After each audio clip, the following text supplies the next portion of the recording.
নমস্কার বন্ধুরা, সোমাস কিচেনে আপনাদের জানাই স্বাগত।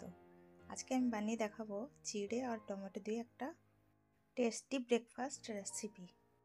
দেখুন বন্ধুরা, 3টে টমেটো নিয়েছি, তাকে কেটে নেব ছোট ছোট পিস করে। তা এই চিড়ের রেসিপিটা একবার হলেও বানিয়ে দেখবেন, সত্যি খুবই খেতে ভালো লাগে, বানানোও অনেক ইজি। দেখুন আমার টমেটোগুলো সব কাটা হয়ে গেছে। এবার একটা মিক্সির জার নেব, টমেটোগুলো দিয়ে ভালো করে পেস্ট করে নেব।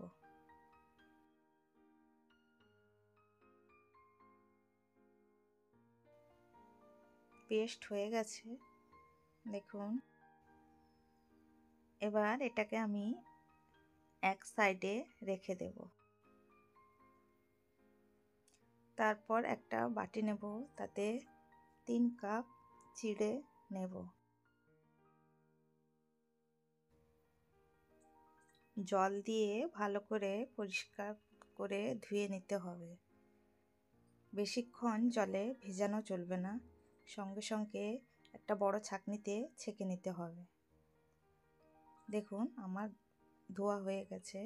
এরকম একটা ছাঁকনির মধ্যে রেখে দিতে হবে, যাতে চিড়াগুলো বেশি না ভিজে যায়, জলটাও ঝরে যাবে। এবার একটা প্যান নেব, তাতে 2 চামচ তেল দিয়ে দেবো। অল্প 2 চামচ মতো চীনাবাদাম নিয়েছি, মিডিয়াম আঁচে একে ভেজে নিতে হবে। দেখুন আমার বাদামগুলো ভাজা হয়ে গেছে, একে আমি এবার তুলে নেব।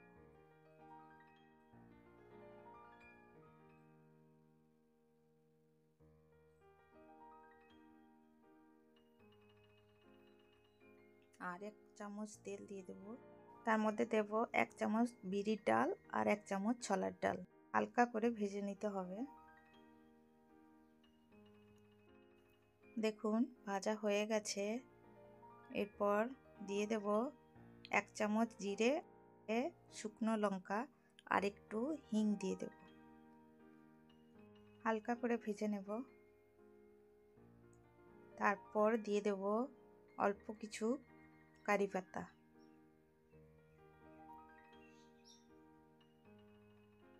ভাজা হয়ে গেছে। কাঁচা লঙ্কা কুচানো দেব।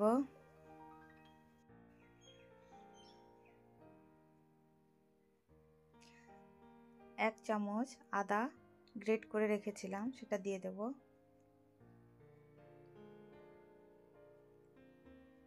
এরপর 2টো পেঁয়াজ কোচানো দিয়ে দেব। হালকা করে ভেজে নিতে হবে।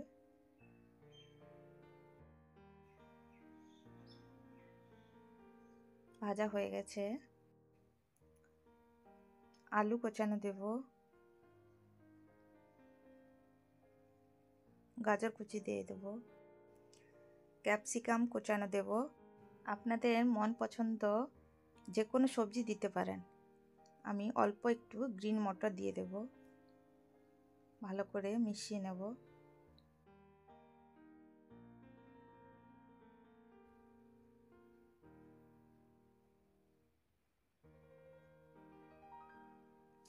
স্বাদ অনুযায়ী নুন দেব, একটু হলুদের গুঁড়ো দেব, একটু লঙ্কার গুঁড়ো দেব। ভালো করে মিশিয়ে নেব। এটা একটু ঢাকা দিয়ে সবজিগুলো সেদ্ধ করে নিতে হবে 3 থেকে 4 মিনিট। 4 মিনিট পরে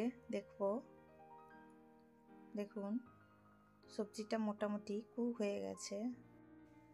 এবার টমেটোটা যে পেস্ট করে রেখেছিলাম ওটা দিয়ে দেব।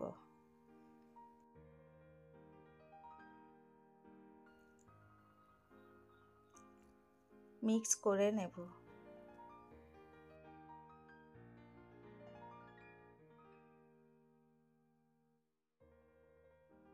এবার অল্প একটু গরম মশলার পাউডার দিয়ে দেব। 3 থেকে 4 মিনিট টমেটোটাকে এরকমভাবেই কুক করে নেব।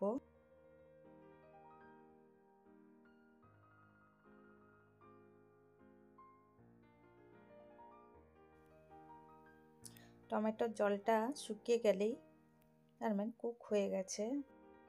ভিডিওটা ভালো লাগলে সাবস্ক্রাইব করবেন, লাইক দেবেন এবং যতটা সম্ভব শেয়ার করে দেবেন।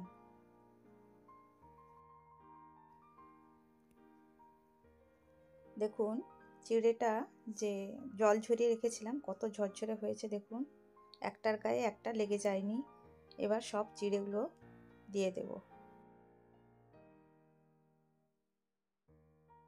যে বাদামটা ভেজে রেখেছিলাম ওটাও দিয়ে দেব। অল্প ধনেপাতা কুচি দিয়ে দেব। ভালো করে মিশিয়ে নেব।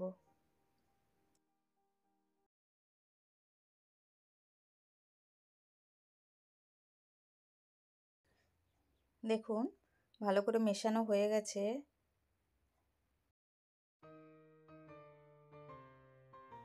খুবই ঝরঝরে চিড়ের রেসিপিটা তৈরি হয়েছে দেখুন। এবার একটা প্লেটে সার্ভ করে নেব।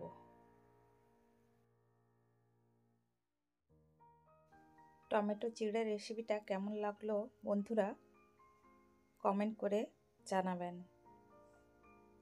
পুরো ভিডিওটা দেখার জন্য আপনাদের অনেক অনেক ধন্যবাদ জানাই।